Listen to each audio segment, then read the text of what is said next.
Deux choses remplissent le cœur d'une admiration et d'une vénération toujours nouvelle et toujours croissante. Le ciel étoilé au-dessus de moi et la loi morale en moi. C'est ce qu'Emmanuel Kant écrivait en concluant son ouvrage Critique de la raison pratique. Et il poursuivait, ces deux choses, je n'ai pas besoin de les chercher et de les conjecturer simplement, comme si elles étaient enveloppées de ténèbres. Je les vois devant moi et je les rattache immédiatement à la conscience de mon existence. Pour Kant, le ciel étoilé et la loi morale sont deux évidences qui s'imposent perceptivement à l'homme. Je les vois, dit-il, et qui sont indissociables de la conscience de son existence. L'être humain, parce qu'il a conscience d'exister, voit immédiatement le ciel étoilé au-dessus de lui et la loi morale en lui.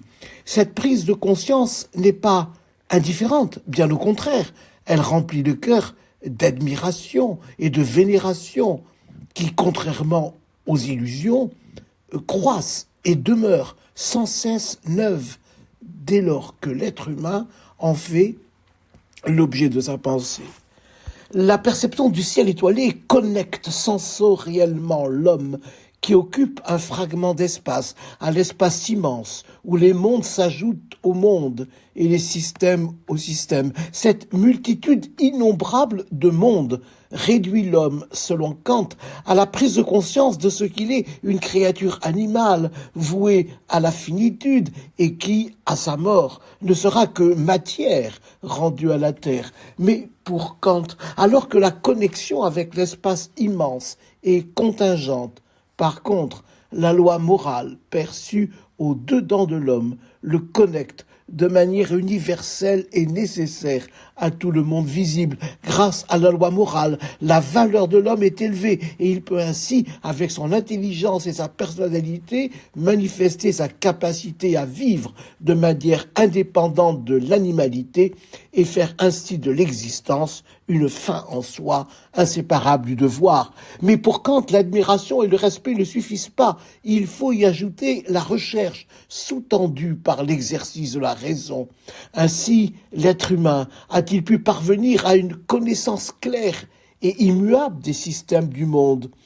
Et cette connaissance continue de s'étendre progressivement à l'étude scientifique de l'univers, dont les résultats ont été si heureux et qui demeurent si prometteurs, doit répondre de la même manière. Une étude de la morale, l'homme doit en effet exercer, grâce à sa raison, son jugement moral, afin de discerner ce qui fait de son existence une fin en soi, hors des limites du temps, soucieux de se déterminer par devoir et d'agir de manière autonome, au nom d'une volonté capable de repérer les règles qui peuvent être érigées en loi universelle de la nature. Et c'est ainsi que ces exercices rationnels, empruntant à la science sa démarche critique et méthodique, ouvrent à la sagesse.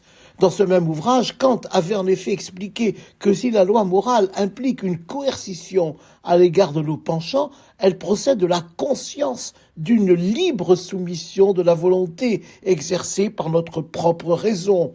Ainsi, le devoir moral ne repose que sur une contrainte libre venant de nous-mêmes, et pour Kant, la conscience morale se confond avec la raison pratique qui montre à l'homme son devoir.